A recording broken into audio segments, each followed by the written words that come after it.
আসসালামু আলাইকুম।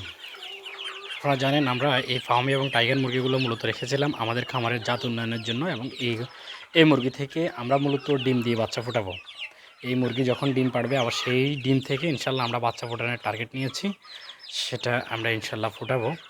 তো সেজন্য এই মুরগিগুলিকে আমরা শুধুমাত্র সোনালি স্টার্টার অথবা ব্রয়লার স্টার্টার, ব্রয়লার গোয়ার বা সোনালি গোয়ার না খাইয়ে মাঝে মধ্যে আমরা সোনালি স্টার্টারের সাথে আমরা মাঝে মধ্যে অন্যরকম খাবার দিই। আজকে যে খাবারটা দিয়েছি সেটা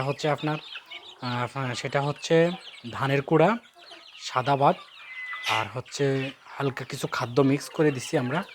খাদ্য মিক্স করে দিয়ে তিনভাবে বিভক্ত করে তাদেরকে দিয়েছি। মাশাআল্লাহ, আমি তো প্রথমে মনে করছি তারা খাবে কি খাবে না এই খাবার, পরে দেখি না খুব সুন্দরভাবে তারা এই খাবার খেয়েছে।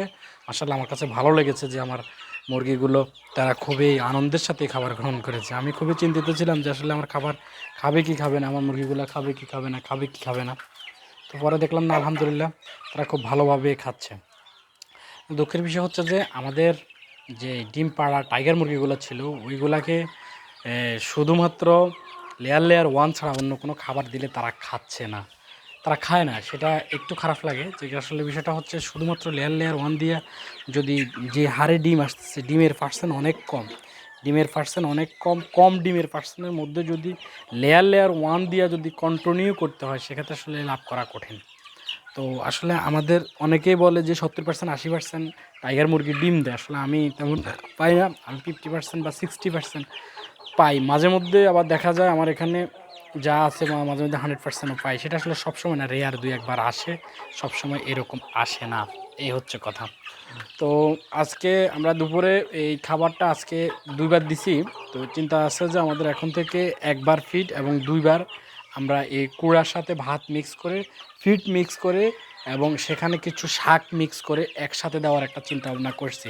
যেহেতু আমাদের মুরগিগুলা খাওয়ার পরে তাদের স্বাস্থ্য ভালো থাকে এবং রোগ প্রতিরোধ ক্ষমতাও ভালো থাকে, সেজন্য সবগুলাকে একসাথে মিক্স করে খাওয়ানোর চিন্তা করছি। তো ইনশাআল্লাহ কন্টিনিউ আমাদের এই খাবারটি চলবে এখন থেকে।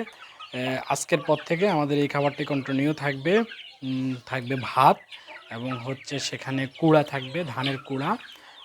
এরপরে থাকবে হচ্ছে ফিড, সব কিছু মিক্স করে খাওয়াবে ইনশাল্লাহ। দেখি এগুলার আগামী 15 দিন দেখব, 15 দিনে কী রেজাল্ট আসে আপনাদেরকে অবশ্যই সেটা আমি আপনাদেরকে জানাবো যে আসলে 15 দিন পরে এগুলো স্বাস্থ্য কি উন্নতি হচ্ছে না অবনতি হচ্ছে, মানে সব কিছু আপনাদের সাথে শেয়ার করবে ইনশাল্লাহ।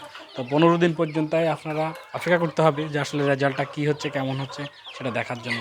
তবে আমি আমার টাইগার মুরগির মধ্যেও পরীক্ষামূলক কোনো একটা চালামো, খাদ্যের ভিন্নতা নিয়ে আসার জন্য চিন্তা আছে, সেটাও আপনাদের সাথে শেয়ার করা হবে ইনশাআল্লাহ। সবাই ভালো থাকবেন, আমাদের খামার জন্য দোয়া করবেন। আসসালামু আলাইকুম রহমতুল্লাহ।